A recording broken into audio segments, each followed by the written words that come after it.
Nouvelle session d'information sur les antennes de HV et Vainqueur Télévision au sommaire.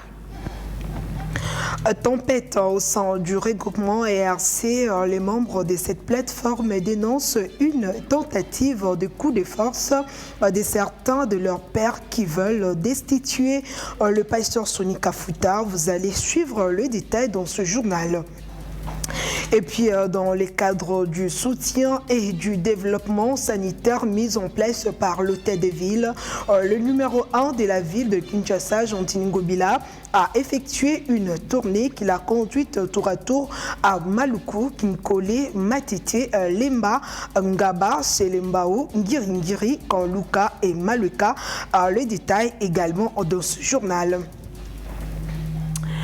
Après les titres, place à présent au développement. La 48e session du Conseil des ministres, la concurrence déloyale dont serait présentement victime la SONAS a été traitée au cours de cette réunion. Le chef de l'État, Félix-Antoine Tshisekedi, a affirmé avoir été informé des difficultés d'un fonctionnement qu'éprouve cette société.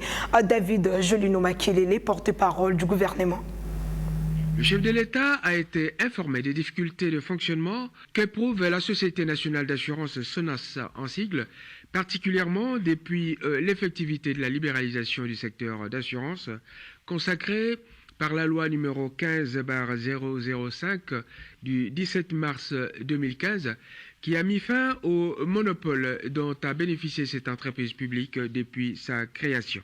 Face à cet état des choses, le président de la République a indiqué qu'il est du devoir de l'État actionnaire unique de cette entreprise publique de l'accompagner dans le strict respect du principe de compétitivité de l'économie en la dotant des moyens qui la rendent plus compétitive. À l'initiative du chef de l'État, le Conseil a demandé aux ministres sectoriels de veiller, avec le concours de l'autorité des régulations et du contrôle des assurances, à l'application stricte et uniforme des tarifs de référence pour toutes les branches exploitées dans le secteur des assurances. C'est là, a dit le président de la République, un moyen de mettre fin à la concurrence déloyale dont serait présentement victime la SONAS.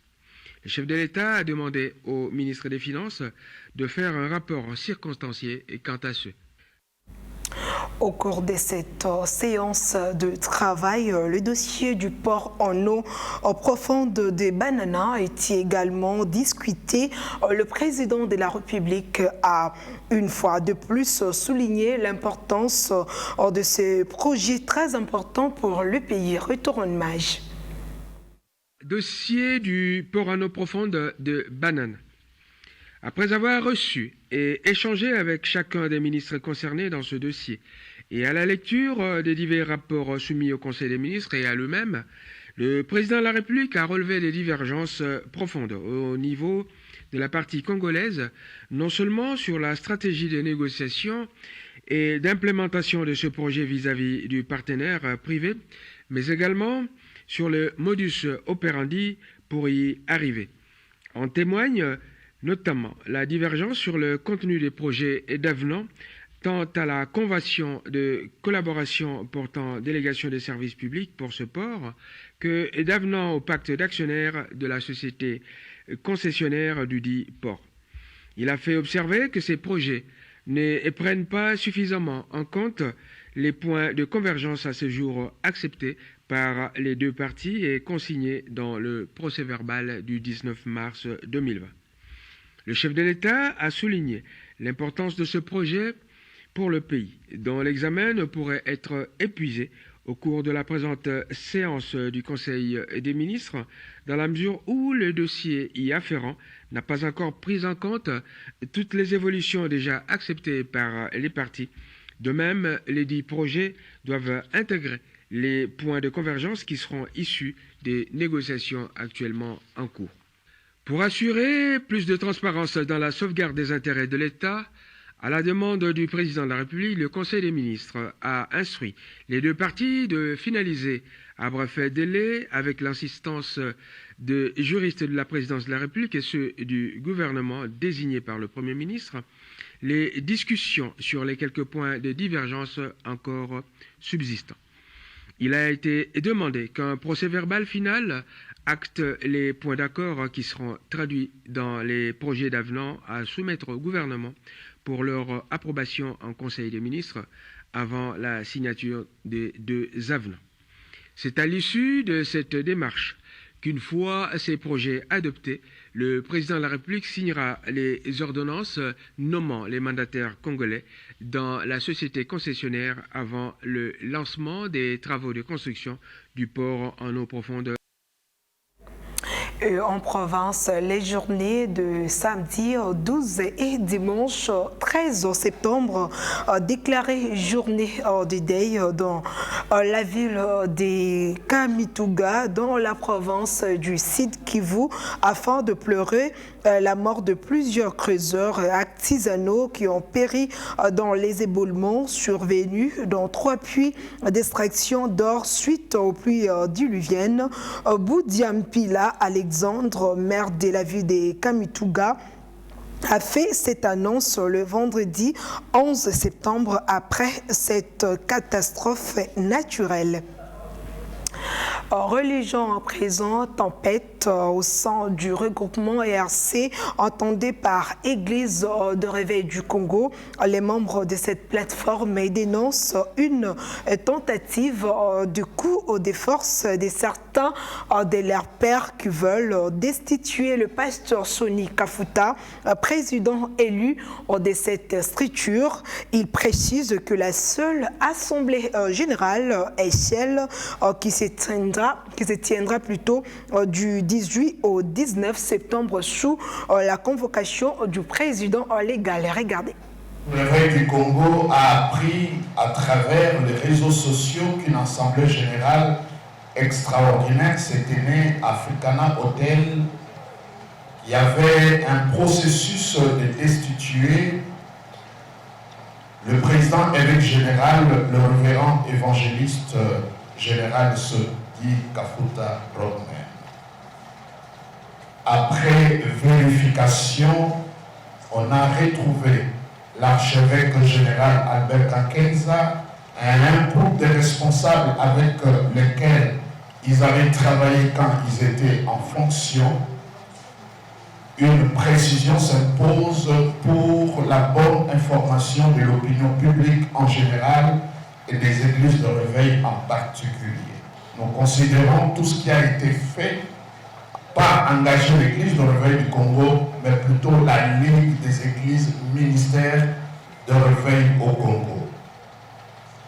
C'est pourquoi nous dénonçons l'illégalité de ces assises qui se tiennent au nom de l'RSC. Nous considérons qu'une seule assemblée générale extraordinaire convoqué par le président national élu, le général Sonny Kafuta, aura lieu les 18 au 19 septembre 2020, conformément aux dispositions contenues dans les communiqués officiels 001 09 20 à la décision institutionnelle 0019 09 2020. La première assemblée générale extraordinaire de l'RSC est convoquée conformément aux dispositions légales à la matière. Elle se déroulera pendant 2 jours, du 18 au 19 septembre 2020 à Kinshasa. L'ordre du jour prévoit la mise en place générale après la fin de l'année probatoire accordée au comité du régime sortant. Le deuxième point, ça sera les divers. Notez bien, le lieu consensuel sera fixé par la commission. Tout communiqué en rapport avec les sources non officielles sont à prendre avec réserve. Les autres dispositions vous seront communiquées ultérieurement. Les jeunes de la communauté ERC ont clôturé ce samedi le mois de la jeunesse organisé sous le thème l'engagement de jeunes pour le développement mondial avec objectif conscientiser la jeunesse à travailler dans un esprit d'initiative.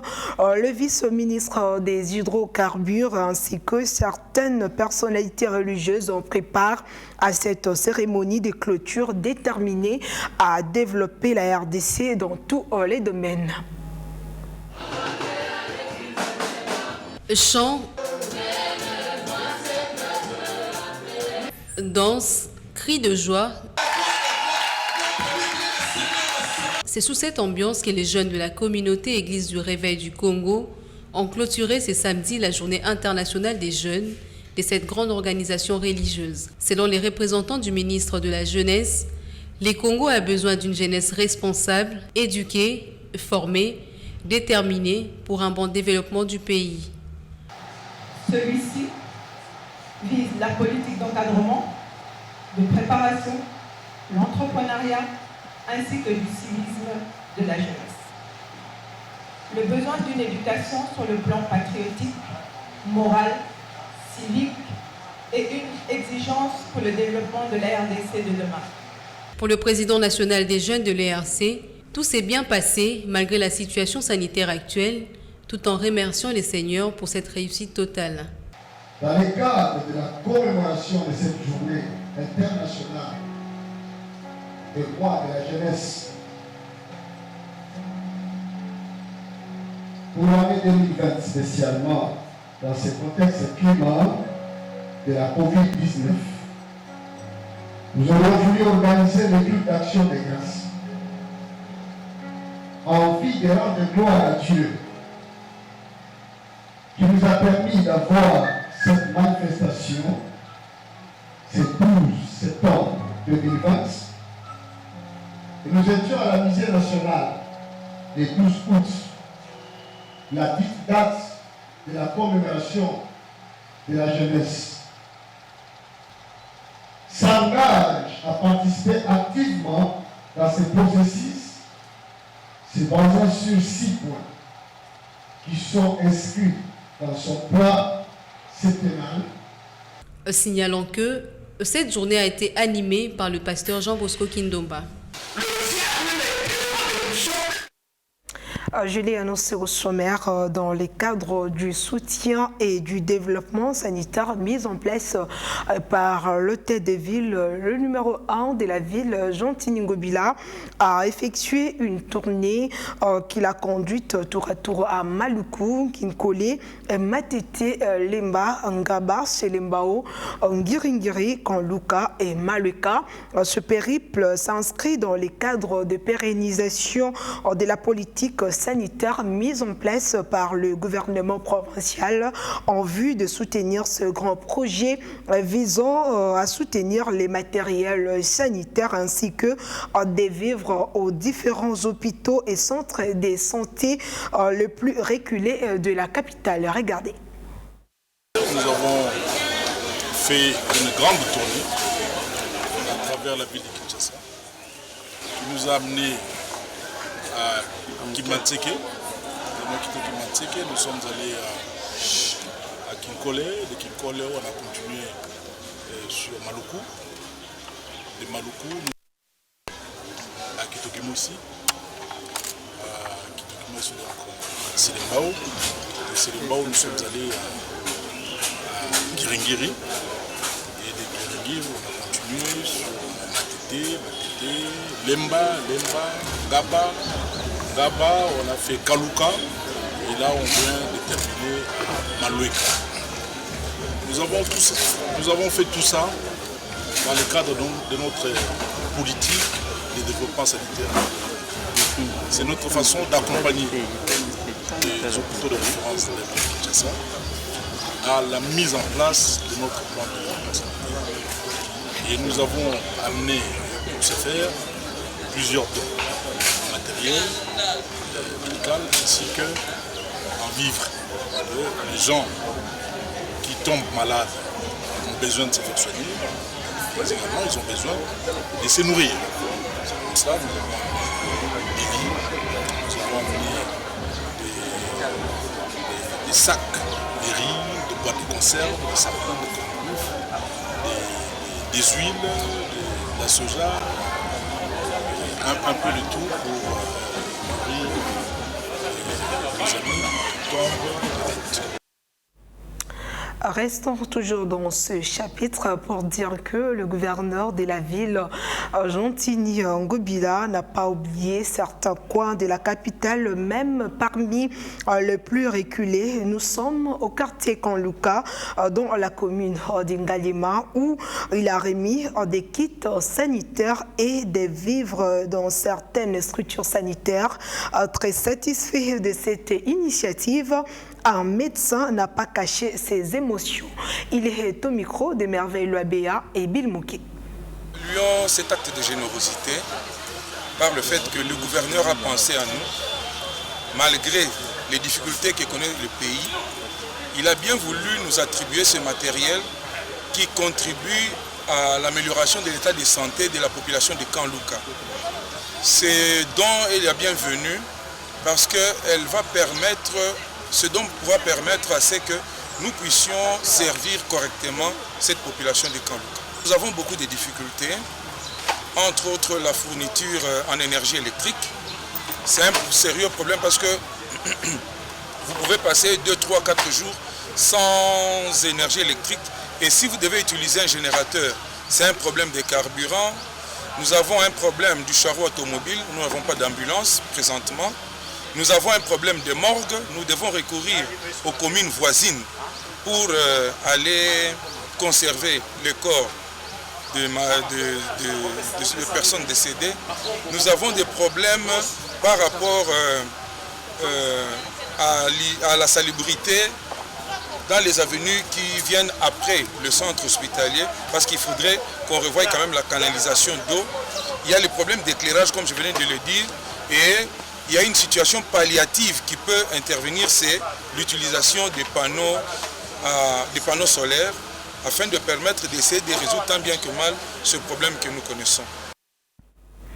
Le gouverneur de la ville-province de Kinshasa, Jontini Ngobila, a participé ce samedi aux obsèques de l'activiste congolais Raja Kula, décédé à Paris au début de ce mois de septembre.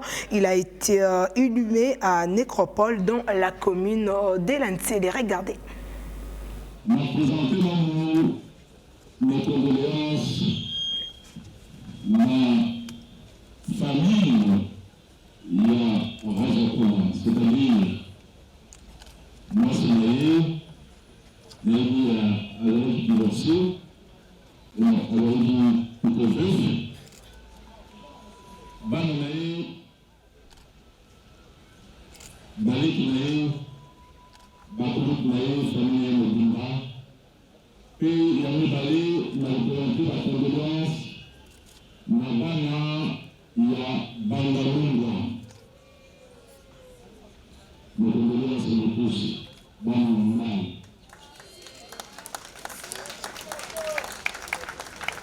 Les condoléances ici sur la famille Monene.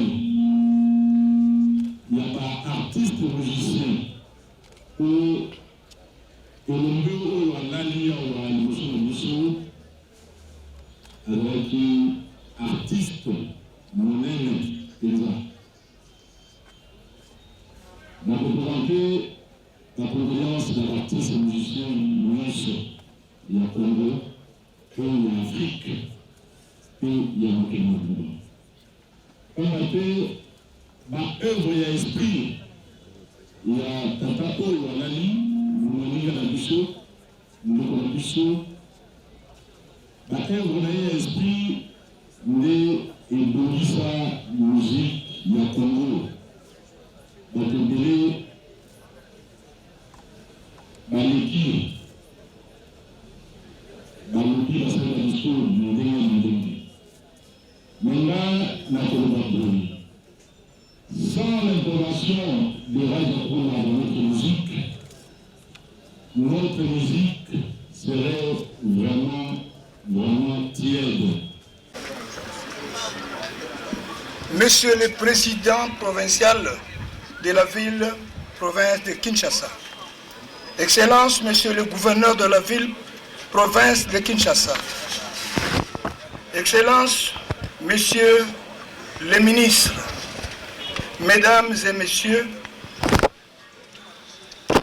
à vos titres et qualités respectives, chers collègues artistes, je tiens à remercier vivement Monsieur le Président de l'Assemblée province de Kinshasa, le pasteur Godé Mpoyi et son Excellence, le gouverneur de la ville province de Kinshasa, Monsieur Jacques-Louis Gobila Mbaka, ainsi que son gouvernement qui a apporté une forte contribution pour l'organisation de ces funérailles. C'est par ici que nous mettons un terme à ce journal. Place à présent au rappel des principaux titres.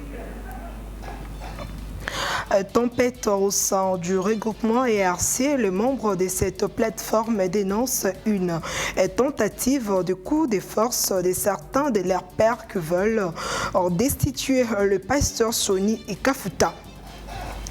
Dans le cadre du soutien et du développement sanitaire mis en place par le tête de ville, le numéro 1 de la ville de Kinshasa, Gentini Gobila, a effectué une tournée qui l'a conduite tour à tour à Maluku, Kinkole, Matite, Limba, Ngaba, Selimbaou, Ngiringiri, Nkoluka et Maluka. Vous avez suivi les détails dans ce journal. Édition spéciale de Merveille Béa et Judith Loubila. À toutes et à tous, merci de l'avoir suivi et bon suivi des programmes sur nos antennes. Au revoir.